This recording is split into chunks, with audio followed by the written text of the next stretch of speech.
მშვიდობისა საქართველოს დღეს 1 აპრილია უყურებთ კურიერს 8 საათზე. საპარლამენტო განხილვა იწყება კანონზე, რომელიც ნაციონალური მოძრაობის ტესტების, მიზნების და შემადგენლობის იდენტური პარტიების საქმიანობას კრძალავს. პროექტის მიღების პარალელური პროცესი იქნება საკონსტიტუციო სარჩელი, თუმცა მმართველი გუნდი ჯერ დროებითი საგამოძიებო კომისიის დასკვნას ელოდება. კომისიის დოკუმენტი უნდა გახდეს საკონსტიტუციო სასამართლოსთვის მიმართვის საფუძველი, რათა მოითხოვონ როგორც ნაციონალური მოძრაობის, ასევე მისი სატელიტი პარტიების აკრძალვა. ოპოზიციური პარტიები ინიციატივას უპერსპექტივოს უწოდებენ. ქართული ოცნება კი აცხადებს, რომ ასრულებს საზოგადოების დაკვეთას და წინა საარჩევნო დაპირებას. ამას აქვს მხოლოდ ფორმალური ხასიათი. საქართველოში დემოკრატია გაუქმებულია და მოლოდინი ახლა რაღაცა სხვა მოლოდინი რა დროშიც უნდა იმ დროში გადააგორებენ და მიიღებენ და შესაბამისად თვითონ აქვთ განსაზღვრული ვადები, როდიდან უნდათ რომ ეს აკრძალვა ამოქმედა. იქნება ეს სატელიტი პოლიტიკური ჯგუფი, თუ იქნება პირდაპირ ლიდერი პოლიტიკური ჯგუფი, მათი საქმიანობიდან გამომდინარე უნდა ვიმსჯელოთ და არა რაღაცა სახელწოდებების ცვლილებებს ავყვეთ. არ შეიძლება ახალი ნაცმოძრაობა თუ ძველი ნაცმოძრაობა, შინაარსი არ იცვლება, მათი სამოქმედო გეგმა არ იცვლება.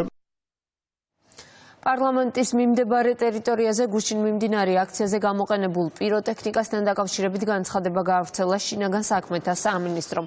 ტექსტში წერია, რომ აქციის მონაწილეთა ნაწილმა დაიწყო პიროტექნიკის გამოყენება, მათ შორის პარლამენტის შენობის მიმართულებითაც, რაც შეკრებისა და მანიფესტაციების შესახებ საქართველოს კანონის მე-11 მუხლის მეორე პუნქტის თანახმად წარმოადგენს კანონ-საწინააღმდეგო ქმედებას.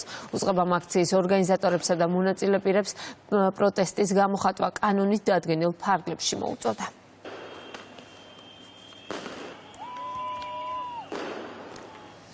ხმაურის ტვენა და შეძახილები მოყვა სალომე ზურაბიშვილის სიტყვით გამოსვლას პარლამენტთან. აქციის მონაწილეებმა ამ ფორმებით ყოფილი პრეზიდენტის მიმართვის ტექსტი და ინიციატივა დაიწუნეს. ზურაბიშვილმა კრიტიკა დაიმსახურა სოციალურ ქსელში ოპოზიციური სპექტრის ნაწილისგანაც.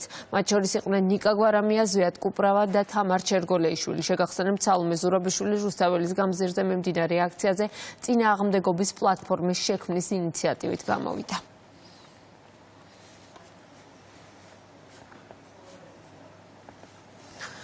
ოპოზიციის მორიგი ფიასკოას ეხმაურებიან ოპონენტების მიერ გუშინ გამართულ აქციას უმრავლესობაში მათი განმარტებით ოპოზიცია ვერასდროს გაერთიანდება, რადგანაც არ აქვთ ჩამოყალიბებული საერთო პოზიციები გეგმებთან დაკავშირებით. თავის მხრივ უკმაყოფილები არიან ოპოზიციური სპექტრის ნაწილშიც, მათი შეფასებით უკეთესი იქნებოდა თუ ოპოზიციას ერთიანი პოზიციები ექნებოდა. თუ ვინმე არის ერთობის მომხრე, ეს არის ერთიანობა, ნაციონალური მოძრაობა, მაგრამ რა თქმა უნდა შემიძლია გითხრათ გულწრფელად, რომ სხვადასხვა საკითხებზე არის აზრთა სხვადასხვაობა. კარგი იქნებოდა, რომ ჩვენ პოლიტიკურ პარტიებს პოზიციები კიდევ უფრო მეტად დაგვიახლოვებინა ერთმანეთისაკენ, რადგან ეს არის სწორედ ხალხისა და საზოგადოების დაკვეთა, მაგრამ არის რა თქმა უნდა კონკრეტული სახის პრობლემები, თუმცა ვიმედოვნებ, რომ ეს პრობლემები იქნება დაძლეული. ნებისმიერი ალტერნატიული განცხადებები რა თქმა უნდა ოცნების წისქვილზე ასხავს წყალს და რა თქმა უნდა ერთობა არის უალტერნატივო. ჩვენ ლელო ძლიერი საქართველო ყოველთვის ვართ მომხრე ერთობის. ვერ გეტყვით რას გააკეთებენ სხვა ოპოზიციური პოლიტიკური პარტიები, მაგრამ სიმართლე არის ერთი, სიმართლე არის ის, რომ საჭიროა მეტი კომუნიკაცია, საჭირო არის ერთობა. რადიკალებს იმაზე უფრო მეტი ფიასკო არ შეიძლება ქონოდათ, რაც სცენაზე მდგომი სალომე ზურაბიშვილი არის, მათი ერთადერთი სახე, რომლის გამოჩენაც შეუძლიათ. შეკრებამ კიდევ ერთხელ დაგვარწმუნა, რომ ისინი არც გეგმას ფლობენ და არც არანაირ გარკვეულ, ასე ვთქვათ, სამოქმედო ნაბიჯებს აპირებენ გადადგანა ამ გამარჯვებისთვის, იმიტომ რომ მათ ეს გამარჯვება არ ეკუთვნით და ეს გამარჯვება ქართულ ხალხს მათთვის არ მიუცია. თუკი შეიძლება ადამიანმა მოიფიქროს ბოროტება საკუთარი ქვეყნის წინააღმდეგ, მათ შორის ერთ-ერთი პირველი შეიძლება იყოს გმირის სახელს ამოფარება. ასე გამოეხმაურა უმრავლესობის ლიდერი ოპოზიციის ბრალდებებს საგამოძიებო კომისიის მუშაობასთან დაკავშირებით. მამუკა მდინარაძის განმარტებით, ოპოზიცია საკუთარი უდიდესი დანაშაულის გადასაფარად ისრების სხვა მიმართულებით გადატანას ცდილობს. თუკი შეიძლება ადამიანმა მოიფიქროს ბოროტება საკუთარი ქვეყნის წინააღმდეგ, მათ შორის ერთ-ერთი პირველი შეიძლება იყოს გმირის სახელს ამოფარებული და ამ დროს ზუსტად იცოდე, რომ შენ ხარ ის რეჟიმი, ის პოლიტიკური ძალა ეგრეთ წოდებული, რომელმაც აი ამ გმირს და სხვა გმირებს და სხვა სამხედროებს დააბრალე ომის დანაშაულის ჩადენა. ამის დამბრალებელი ადამიანები საუბრობენ დღეს ანწუხელიძეზე. წარმოიდგინეთ უტიფრობის ხარისხი რა არის აქაც. არც ერთი სიტყვა ამ ქვეყნის ისტორიაში არ და ვერ ჩაიწერება ვერც ერთი ჯარისკაცი და სამხედროს პასუხისმგებლობაზე. პირიქით, დანაშაულს კი არა, გმირობას ჩადიოდნენ. და ეს გავმეჯნოთ ერთმანეთსგან, რა გააკეთა სააკაშვილმა და რა გააკეთეს მისმა თანამზრახველებმა, როგორ გაწირეს საკუთარი ჯარისკაცები, საკუთარი მოსახლეობა, საკუთარი ქვეყანა და დღეს თუ ვინმეს უნდა რომ დააბრალოს ვინმეს ხელისუფლებას კომისიას, ნებისმიერ ადამიანს, რომ ჩვენ თითქოს უნდა ავრიოთ ერთმანეთში ხა პოლიტიკოსების დანაშაულებრივი საქმიანობა და გმირების გმირობა მართლა ნურას უკაცრავად უყვარდათ ხოლმე მათ ეს გამოთქმები. არავინ გაბედოს მომავალში დაგვაბრალოს ის რომ ჯარისკაცებს ვაბრალებთ რამეს. პირიქით ჯარისკაცებს მათ დააბრალეს და ეს დაბრალებული უკან წამოვიღეთ ჩვენ საბედნიეროდ, მოვიგეთ სტრასბურგიც, ჰააგაც და არც ერთ ჯარისკაცს არასდროს არანაირი პასუხისმგებლობა არ დაეკისრება. თუ კი რამეს ვინმე ეტყვის ჯარისკაცს, მხოლოდ მადლობას პარლამენტი მესამე მოსმენით უყრის დღეს კენჭ სესიაზე ამერიკული ფარას ანალოგიურ კანონპროექტისა და მედიასთან დაკავშირებულ დოკუმენტაციას. ოპოზიცია კანონებს რეპრესიულს და შემზღუდავს უწოდებს, მომმართველი გუნდი კი ყურადღებას ინიციატივების აუცილებლობაზე და დადებით მხარეებს იამახვილებს.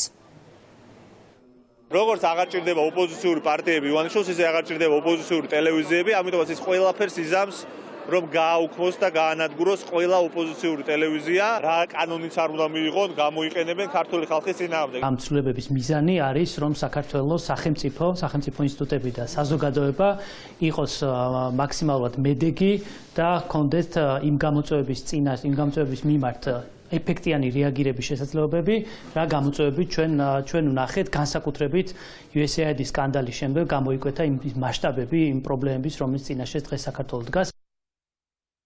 უმრავლესობის სხდომის დასრულების შემდეგ უმრავლესობის ლიდერმა ისაუბრა ეროვნული ბანკის თავმჯდომარის ჩინეთში ვიზიტის დადებით მხარეებზე. მისი შეფასებით, რაც მეტად დივერსიფიცირებულია ეკონომიკური გეგმები, მეტი პარტნიორია მათთან ურთიერთობა სარგებლის მეც ქვეყანას არაფერს მოუტანს. მისივე შეფასებით, ის ადამიანები, ვინც ამას უარყოფითად აფასებენ, ქვეყნის მოღალატეები არიან და არა გულშემატკივრები. რაც მეტად დივერსიფიცირებულია ეკონომიკური გეგმები, მათ შორის მეტი პარტნიორი, განსაკუთრებით იმ ქვეყნებიდან, რომლებიც დომინანტები არიან მსოფლიო ბაზარზე, ძლიერი ეკონომიკები მაქვს ხელდელობაში, მათთან ურთიერთობა ბუნებრივია, სარგებლის მეც ქვეყანას არაფერს მოუტანს. ვიღაცამ კი არ უნდა გააგიჟოს და მოატყუებინოს უბრალოდ თავი და გააგიჟებინოს თავი ვინმეს, რომ რაღაც გმირების საკითხი აწუხებს თითქოს. ეს ყველაფერი არის პიარის ნაწილი, როდესაც ომის ჯარზე, საკუთარ ჯარზე დამბრალებელი ეფარება ანწუხელიძის სახეს. აი ამ პიარ კამპანიამ მდაბიობამ და უტიფრობამ შეცდომაში არ უნდა შეგიყვანოს. და უნდა გამოხვიდე, ვინ რას ამბობს კი არა, ვინ რას აკეთებს აქედან. თუ ადამიანის ზრუნავს, რომ შენმა ქვეყანამ მშვიდობით გაიაროს ბეწვის ხიდზე, ამას თუ აკეთებს შენი ქვეყნის ხელისუფალი. თუ ეკონომიკა აი ამ უდიდესი გამოწვევების მიუხედავად ეკონომიკა ევროპაში პირველ ადგილზეა შენი ქვეყნის და თუ იდენტობასთან დაკავშირებულ საკითხებს პოლიტიკურს, მორალურს, ეროვნულს პირველ ადგილზე აყენებს და გადარჩენისთვის გზაზე იმავე ბეწვის ხიდზე გაიარა ისე სწორად, რომ ერთი თმისღერი არავის ჩამოვარდნია აი ამ ტურბულენტობის პერიოდში ამ ქვეყანას, მაშინ უნდა მიხვდე ბოლო-ბოლო, რომ ეს ხალხი იქცევა სწორად. და ის, ვინც საპირისპიროს ცდილობდა, ის ხალხი არ არის შენი მოყვასი, შენი მოყვარე, შენიანი, შენ საქმეს და შენი ქვეყნის საქმეს არ აკეთებს. სხვის საქმეს აკეთებს, ვინც არ უნდა იყოს ეს სხვა. საქართველოსა და შვეიცარიას შორის საჰაერო მიმოსვლა დაიწყო. საქართველოს ავიაბაზარზე ოპერირება მეორე ბრიტანულმა ავიაკომპანიამ EasyJet-მა დაიწყო. EasyJet-ი საქართველოს დედაქალაქს გაერთიანებულ სამეფოს, შვეიცარიას და იტალიას დააკავშირებს. ავიაკომპანიამ თბილისის საერთაშორისო აეროპორტში პირველი პირდაპირი ფრენა ცოტა ხნის წინ ჟენევიდან შეასრულა. ოპერირების დაწყებასთან დაკავშირებით თბილისის საერთაშორისო აეროპორტში ოფიციალური მიღება გაიმართა. მეორე ბრიტანული ავიაკომპანია იწყებს ოპერირებას საქართველოს ავიაბაზარზე. რაც იმის მანიშნებელია, რომ სწორი პოლიტიკური გადაწყვეტილებებით მივახციეთ შეთანხმებას საქართველოს ავიაბაზარზე შემოსულიყო ახალი ევროპული კომპანია. ეხლა მივიღეთ ჩვენ პირდაპირი ფრენა ჟენევიდან. აღნიშნული ფრენა სრული დატვირთვით შესრულდა. კომპანია EasyJet-ი სამი მიმართულებით აპირებს საქართველოში ფრენას.